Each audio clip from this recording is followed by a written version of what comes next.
ನಮಸ್ತೆ ಎಲ್ಲರಿಗೂ, welcome back to my channel. ಬಟ್ಟೆ ಎಲ್ಲ ಪ್ಯಾಕಿಂಗ್ ಮಾಡ್ಕೊತಾ ಇದ್ದೀನಿ. ಎಲ್ಲಿಗೆ ಗೊತ್ತಾ ಹೇಳ್ತೀನಿ ಮತ್ತೆ. ನೋಡಿ, ಎಲ್ಲ ನಾನು ಸಂಡೇ ಎಲ್ಲ ಪ್ಯಾಕಿಂಗ್ ಮಾಡಿಕೊಂಡೆ. ಮತ್ತು ಪುಳಿಯೋಗರೆ ಗೊಜ್ಜು ಮಾಡಿಡೋಣ ಮನೇಲಿರೋರಿಗೆ ಅಂದ್ಬಿಟ್ಟು ಎಲ್ಲ ಹುರಿದಿಟ್ಟಿದ್ದೀನಿ. ಹುಣ್ಸೆಹಣ್ಣು ರಸ ಎಲ್ಲ ರೆಡಿ ಮಾಡಿಟ್ಟಿದ್ದೀನಿ. ಇದನ್ನು ಪುಡಿ ಮಾಡ್ಕೊಂಬಂದ್ಬಿಡೋಣ. ನಾನು ಸ್ವಲ್ಪ ಹೊತ್ತಾಯಿತು ಇದು ಹುರಿದಿಟ್ಟು, ತಣ್ಣಗಾಗಿದೆ. ಇದನ್ನು ಪುಡಿ ಮಾಡ್ಕೊಂಬಂದ್ಬಿಡ್ತೀನಿ. ಮತ್ತು ಇದು ಪುಡಿ ಆಗಿದೆ. ಇವಾಗ ಒಗ್ಗರಣೆ ಮಾಡ್ಕೊಳ್ಳೋಣ. ಇದಕ್ಕೆ ಕಡಲೆಬೇಳೆ ಫಸ್ಟು ಒಗ್ಗರಣೆ ಮಾಡ್ಕೊಳ್ತಾ ಇದ್ದೀನಿ. ಒಟ್ಟಿಗೆ ಹಾಕ್ಬಿಟ್ರೆ ಅದು ನಾವು ಸ್ವಲ್ಪ ದಿನ ಸ್ಟೋರ್ ಮಾಡಿರೋದ್ರಿಂದ ಮೆತ್ತಗಾಗ್ಬಿಡುತ್ತೆ. ಹಾಗಾಗಿ ನಾನು ಇದನ್ನು ಸ್ವಲ್ಪ ಫ್ರೈ ಮಾಡಿ ತೊಗೊಳ್ಬಿಡ್ತಾ ಇದ್ದೀನಿ. ಒಂದು ವಾರವರೆಗೂ 15 ದಿವಸವರೆಗೂ ಕಡಲೆಬೇಳೆ ಮೆತ್ತಗಾಗಲ್ಲ, ಚೆನ್ನಾಗಿರುತ್ತೆ ಈ ಥರ ಮಾಡಿದ್ರೆ. ನಾವೆಲ್ಲಿಗೆ ಹೋಗ್ತಾ ಇದ್ದೀವಿ ಅಂದರೆ, ಮತ್ತೆ ನಮಗೆ ಶ್ರೀವಾರಿ ಸೇವಾ ಬಂದಿದೆ, ತಿರುಪತಿ ಸೇವೆ ಬಂದಿದೆ ನಮಗೆ. ಅದಕ್ಕೋಸ್ಕರ ನಾನು ಮತ್ತೆ ಸೇವೆಗೆ ಹೋಗ್ತಾ ಇದ್ದೀನಿ. ಅದಕ್ಕೆ ಮನೇಲಿರೋರಿಗೆ ಇದು ಪುಳಿಯೋಗರೆ ಗೊಜ್ಜು, ಟೊಮೊಟೊ ಚಟ್ನಿ ಎಲ್ಲ ಮಾಡಿಡ್ತಾ ಇದ್ದೀನಿ. ನಾನು ಕೆಲಸದಿಂದ ಬಂದು ಇದನ್ನೆಲ್ಲ ರೆಡಿ ಮಾಡ್ಕೊಳ್ತಾ ಇದ್ದೀನಿ. ತುಂಬ ಖುಷಿಯಾಗಿದೆ ನಮಗೆ ಮತ್ತೆ ಸೇವೆ ಬಂದಿರೋದಕ್ಕೆ. ಮತ್ತೆ ಹೊರಡ್ತಾ ಇದ್ದೀವಿ. ಇವತ್ತೇ ಹೊರಡಬೇಕು ನೈಟು. ಹಾಗಾಗಿ ನಾನು ಇದನ್ನೆಲ್ಲ ರೆಡಿ ಮಾಡಿ ಇಡ್ತಾ ಇದ್ದೀನಿ. ಸೇವೆಗೆ ಹೋಗೋದಂದರೆ ನಮಗೆ ತುಂಬ ಖುಷಿ ವಿಷಯ. ಯಾಕಂದರೆ ಅಲ್ಲಿ ಹೋಗಿ ನಮಗೆ ಸಿಕ್ಕೋ ನೆಮ್ಮದಿ, ಆನಂದ, ಆ ದೇವರ ಸೇವೆ ಸಿಕ್ಕೋದೇ ಒಂದು ಭಾಗ್ಯ. ಹಾಗಾಗಿ ನಮಗೆ ಮತ್ತೆ 3 ತಿಂಗಳಿಗೆಲ್ಲ ಮತ್ತೆ ಸೇವೆ ಬಂದಿದೆ. ನನಗೆ ಹೋಗೋಕ್ಕಾಗಲಿಲ್ಲ, ಬರಲ್ಲ ಅಂತ ಹೇಳಿದೆ. ಆದರೂ ಗೊತ್ತಿಲ್ಲ, ಹೇಗೆ ಹೊರಡ್ತಾ ಇದ್ದೀನಿ ನಾನು. ಸ್ವಲ್ಪ ಇದ್ದಿದ್ದು ಪ್ರಾಬ್ಲಮ್ ಸಾಲ್ವ್ ಆಯಿತು.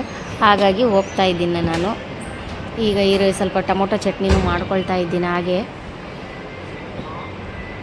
ಒಂದು 3 ದಿನ 4 ದಿನಕ್ಕಾದರೂ ಈ ಥರ ಸ್ವಲ್ಪ ಮಾಡಿ ಇಟ್ಬಿಟ್ರೆ ಮನೆಯಲ್ಲಿರೋರಿಗೆ ಅಡ್ಜಸ್ಟ್ ಆಗುತ್ತೆ. ಅನ್ನನೋ ಚಪಾತಿ ಏನಾದರೂ ಮಾಡ್ಕೋತಾರೆ.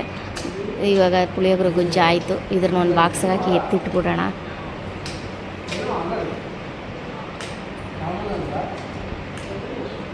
ತುಂಬ ಚೆನ್ನಾಗಿರುತ್ತೆ ಪುಳಿಯೋಗರೆ ಗೊಜ್ಜು. ನಾನು ಅಂಗಡಿಯಲ್ಲಿ ತೊಗೊಳ್ಳೋದಿಲ್ಲ, ಮನೇಲೇ ಯಾವಾಗಲೂ ಈ ಥರ ಸ್ವಲ್ಪ ಮಾಡ್ಕೊಂಬಿಡ್ತೀನಿ.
ನಾವು ಊಟ ಎಲ್ಲ ತೊಗೊಂಡೋಗಿದ್ದೋ, ಟ್ರೈನಲ್ಲಿ ಊಟ ಎಲ್ಲ ಮಾಡಿ ಮೆಹಂದಿ ಕೋನೆಲ್ಲ ತೊಗೊಂಡೋಗಿದ್ದೋ, ಮೆಹಂದಿ ಎಲ್ಲ ಹಾಕ್ಕೊಳ್ತಾ ಇದ್ದೀವಿ. ಚೆನ್ನಾಗಿ ಎಂಜಾಯ್ ಮಾಡಿಕೊಂಡು ಹೋಗ್ತಾಯಿದ್ದೀವಿ. ತಿರುಪತಿ ಸೇವೆ ಯಾವ ಥರ ಮಾಡ್ತೀವಿ ಅಂತ, ಯಾವ ಸೇವೆ ನಮಗೆ ಸಿಗುತ್ತೆ ಅಂತ ನಿಮಗೆ ತೋರಿಸ್ತೀವಿ. ಇಲ್ಲಿ ಪಕ್ಕದ ಬೋಗಿಲಿ ಒಂದು 6-7 ಜನ ಗಂಡ್ಮಕ್ಳು ಬರ್ತಡೇನೂ ಮಾಡ್ಕೊತಾ ಇದ್ದಾರೆ ನೋಡಿ. ಇಲ್ಲೇ ಎಂಜಾಯ್ ಮಾಡ್ತಾರೆ ಬರ್ತಡೇನೂ ಮಾಡಿಕೊಂಡು. ಇಷ್ಟೊತ್ತು ನನ್ನ ವೀಡಿಯೋ ನೋಡೋದಕ್ಕೆ ನಿಮಗೆಲ್ಲ ತುಂಬ ಧನ್ಯವಾದಗಳು. ಮತ್ತೊಂದು ವೀಡಿಯೋದಲ್ಲಿ ಸಿಗ್ತೀನಿ. ಬಾಯ್.